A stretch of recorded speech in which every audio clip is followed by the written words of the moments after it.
नमस्कार बच्चों। तो आज हम जो पाठ पढ़ रहे थे उसके आगे वाला जो घटक है उसको देखने वाले हैं। तो हमने कल पढ़ा था प्राणियों को वर्गीकृत किया जाता है। सबसे पहला उनको देखा जाता है कोई समपृष्ठरज्जु या असमपृष्ठरज्जु, मतलब उनको शरीर को आधार देने के लिए कुछ है या नहीं उसके ऊपर हमने उससे कुछ विशेषताएं भी देखी थी समपृष्ठरज्जु प्राणी की और असमपृष्ठरज्जु प्राणी की, जो मैंने कल आपको बताई थी यहाँ पर है, और असमपृष्ठरज्जु प्राणी की पिछले पेज में। ठीक है, तो उसको आपको याद करना है, उसको आप याद करके रखिए। क्यों? क्योंकि उसके ऊपर क्वेश्चन जो पूछता है वह अंतर स्पष्ट के रूप में पूछ सकता है, या तो 1 या 2 नंबर के लिए उसकी विशेषताएं लिखने के लिए पूछ सकता है। ठीक है, तो देखिए अब हम आगे चलते हैं। प्राणी जगत, तो प्राणी जगत को समपृष्ठरज्जु और असमपृष्ठरज्जु ये 2 मेन प्रकार है, इनमें विभाजित किया गया है कि नहीं। उप जगत असमपृष्ठरज्जु प्राणी, समपृष्ठरज्जु प्राणी। अब उनको फिर संघ के आधार पर विभाजित किया गया है। पहले जगत है, फिर उप जगत है, फिर संघ के आधार पर उनको विभाजित किया गया है। तो देखते हैं आगे क्या है।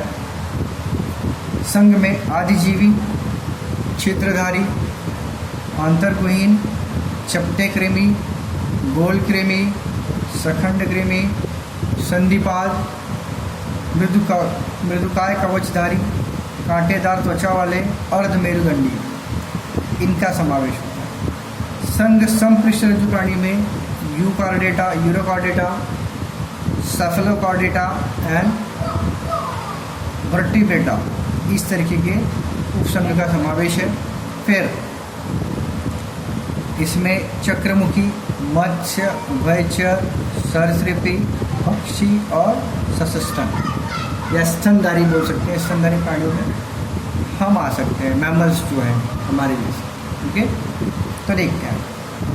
तो ये चीज़ को ही इस पार्ट में आपको पूरी अच्छी तरीके से बताया गया है। ओके, यह अभी तक प्रचलित रह चुकी प्राणियों के वर्गीकरण की पद्धति थी, परंतु फिलहाल एक नई वर्गीकरण की पद्धति का अवलंबन किया जा रहा है। इस नई वर्गीकरण की पद्धति की संक्षिप्त जानकारी लेंगे।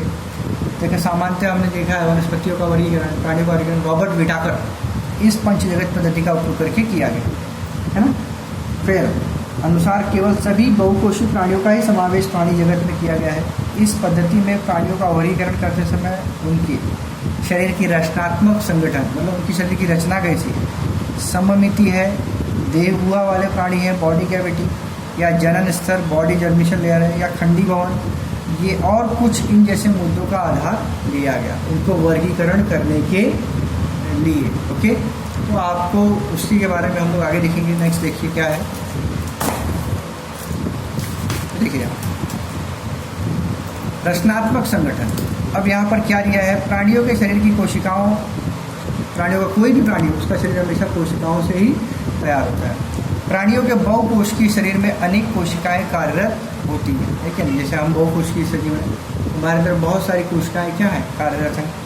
तो एक कोशिकीय प्राणियों का शरीर एक ही कोशिका से तैयार होने के कारण सभी कार्य उसी कोशिका की मदद से किया जाता है। जैसे अमीबा, पैरामीशियम, ये सब क्या है, ये सब एक कोशिकीय प्राणी ही है। इनके अंदर हर एक जो गतिविधि होती है वह एक कोशिका के द्वारा ही की जाती है। ओके, फिर एक कोशिकीय प्राणियों के शरीर का संगठन जीव द्रव्य स्तर इस प्रकार का होता है। ओके, अब देखते हैं आगे।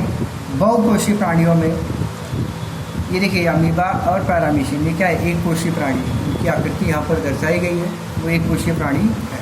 ओके, फिर बहुकोशीय प्राणियों में अनेक कोशिकाएं होते हुए भी ऊतक तैयार नहीं हुए होंगे, तो ऐसे प्राणियों का शरीर क्या होता है, कोशिका स्तर संगठन दर्शाता है ना। उदाहरण छिद्रधारी संघ के प्राणी, छिद्रधारी से छेद होते हैं। ओके, तो वो बताया गया। कुछ प्राणियों के शरीर में कोशिका एकत्रित होकर ऊतक का निर्माण होता है और इन ऊतकों की सहायता से शारीरिक क्रियाएं संपन्न होती हैं। यह प्रकार कोशिका ऊतक स्तर संगठन होता है, अतः आंतरगुहीन संघ के प्राणी। ओके, चपटे कृमि प्राणियों में ऊतक अव्यय स्तर संगठन पाया जाता है। इनमें कुछ ऊतक एकत्रित होकर एक निश्चित अवयव तैयार करते हैं, एक निश्चित अंग, ओके, एक निश्चित क्या करते हैं, अंग तैयार करते हैं, ओके। तो इनमें से फिर परंतु संपूर्ण अवयव संस्थान का विकास नहीं हुआ, तो इसलिए वहाँ पर आपको विभिन्न एग्जाम्पल दिए गए हैं। देखिए ऊतक, यहाँ पे ऊतक संगठन के कुछ प्राणी कोशिका, यहाँ पे ऊतक और अवयव स्तर संगठन के प्राणी, ओके। यहाँ पर फिर क्या दिया है, पेशी स्तर संगठन, और यहाँ पे जीव, ये पहला, ओके। फिर ये सेकंड वाला, फिर चपटे कृमि के प्राणी, इस तरीके से आपको दर्शाए गए, ओके। तो जेलीफिश आप देखे होंगे या नहीं देखे होंगे तो डिस्कवरी में आपने कहीं ना कहीं सुना होगा जेलीफिश, है कि नहीं। तो छूने पर भी क्या होता है, उससे इचिंग होती है, मतलब खुजली जैसा होता है, जलन होती है, ओके। तो ये दिया है। अब देखिए आप यहाँ पर नेक्स्ट क्या दिए, अभी तक हमारे द्वारा किए गए अध्ययन में रचनात्मक संगठन के चारों प्रकार से बचे सभी प्राणी में अवयव संस्थान स्तर संगठन होता है, जिसमें विशिष्ट कार्यों के लिए अनेक अंग एक दूसरे से जुड़कर अंग संस्थान का निर्माण करते हैं। जैसे उदाहरण मानव मेढक, कि मानव जो है, मानव का जो अंग है वो पहले कोशिका, कोशिका से फिर ऊतक से अंग, और अंग से अंग संस्थान, क्योंकि हमारे अंदर संस्थान अलग अलग है, रक्त परिसंचरण, है ना, पाचन, फिर उसके बाद में श्वसन, हृदय, है कि नहीं, ये सब संस्थान है, और ये सब संस्थान में अलग अलग अंगों का समावेश होता है। तो ये सब यहाँ पर दिखाए गए हैं, ओके।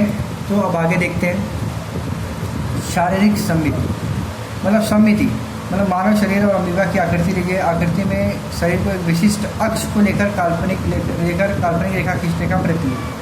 अगर उसके दोनों समान भाग हो गए, जैसे हमारे बीच में से अगर सर से हम लोग को बीच में, है ना, डिवाइड किया जाए तो हमारा पूरा जो अंग है वो 2 समान भागों में डिवाइड होगा, ओके। तो वही यहाँ पर दिया गया है। नेक्स्ट लेक्चर में इसके बारे में देखेंगे। अभी आपको जो पढ़ाया गया है उसको आप रिवाइज करिए, और जो महत्वपूर्ण मुद्दे हैं उसको लिखिए, ओके। और उसके बाद आगे के पीरियड हम देखते हैं, ओके। धन्यवाद।